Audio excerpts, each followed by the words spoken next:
Agar sevgan qizingiz yoki ayolingiz sizni hurmat qilmayotgan bo'lsa, 80% holatda siz uni уже yo'qotib bo'ldingiz. Menga juda ko'p bola yozadi. "Aka, qanday qilib hurmatni qaytarsam bo'ladi? Qanday qilib qizim uchun yana muhim bo'lsam bo'ladi? Qanday qilib u meni yana qadrlashi uchun nima qilsam bo'ladi?" degan savol berishadi. Juda ko'p bolalar yozadi, dars konsultatsiyaga ham yozilishadi mana shu zaпрос bilan, mana shu muammo bilan. Men sizga hech kim aytmayman, haqiqatni aytaman. Muammo sizni o'zingizda, ya'ni biz bolalarni o'zimizda. Bu etapga biz o'zimiz olib borganmiz qizlarni. Bo'lib qiz sizga bo'lgan hurmatini, qadrini yo'qotib qo'ymagan. Siz o'zingiz mana shu etapga olib borgansiz. Men ham olib borganman qachonlardir. Hozir qanaqa bu etapga borilganini, nimalar bo'lganini tushuntirishga harakat qilaman. Xo'p. Munosabatdasiz, bitta qiz bilan gaplashyapsiz. Qanchadir muddatda, 2 oymi, 1 yilmi yoki undan ko'pdir, kamdir farqi yo'q. Har qanday munosabatda har xil holat bo'ladi.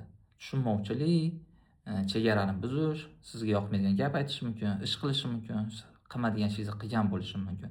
Mana shu moment siz indamagansiz, ichingizga yutgansiz. Qizni xafa qilishdan qo'rqqansiz, uni yo'qotishdan qo'rqqansiz, u uchun yana ham yaxshiroq bo'lishga harakat qilgansiz, bu holatni qaytib qilmasligi uchun.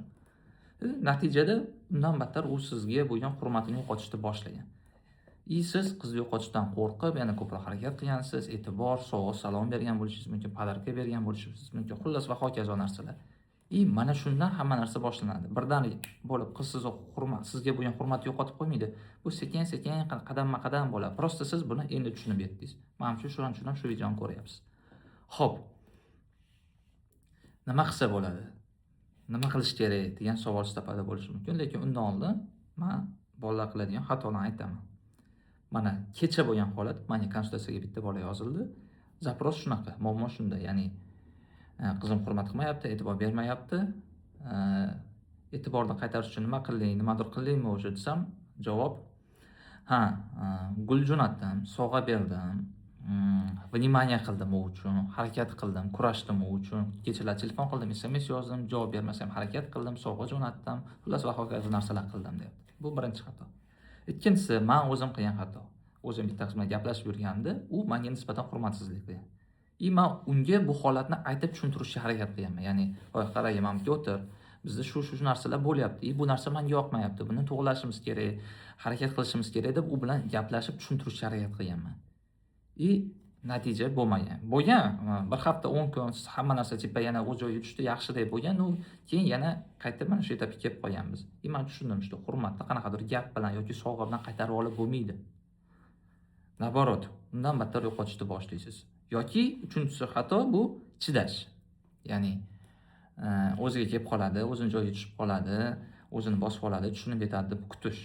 Hech narsa o'zgarmaydi, hech narsa joyiga tushib qolmaydi. Aksincha qiz shu narsaga ko'nikadi, bu bilan shunaqa muomala qilsa bo'lar ekan, bu meni yo'qotishdan qo'rqadi, bu meni yo'qotishdan qo'rqqani uchun shunaqa e'tibor beryapti, gaplashyapti, tushuntiryapti. Qizlarga anaqangi kuchsiz bolalar kerak emas. Sizning kuchingiz bu mana bitta muskullar bilan o'lchanmaydi, erkak kishining kuchi. Bu bilan ham o'lchanadi, lekin asosiysi bu siz xarakteringiz, o'zingiz tutishingiz, qanaqangi kuchli, mentalni o'zingiz tutishingiz, ya'ni nimanidir yo'qotishdan qo'rqmasligingiz. Bu narsadan voz kechib ketishga tayyor bo'lishingiz, qiyin ahvolda chidab yashab ketishingiz, misol uchun uyingiz yo'q, hech narsangiz yo'q, yerda yotib ketasizmi, ovqatingiz yo'q, qotgan non yeb ketasizmi, nimadir qilib yashab, kurashib ketish. Mana shu sizning kuchingizni o'lchaydi.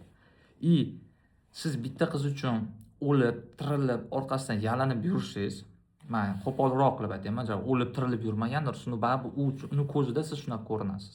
U kinolarda u haligi munosabatda qanaqadir muammo bo'lsa, bola kurashadi, harakat qiladi, qiz tushunib yetib, bu men uchun harakat qilyapti-ku deb siz bilan yana birga bo'lishga harakat qiladi.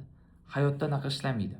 Hayotda aksincha, qiz bu narsani ko'rgandan keyin, meni darajam bu boladan baland, uniki mendan past, sizga bo'lgan hurmat undan battar yomonlashishni boshlaydi. Nimaga?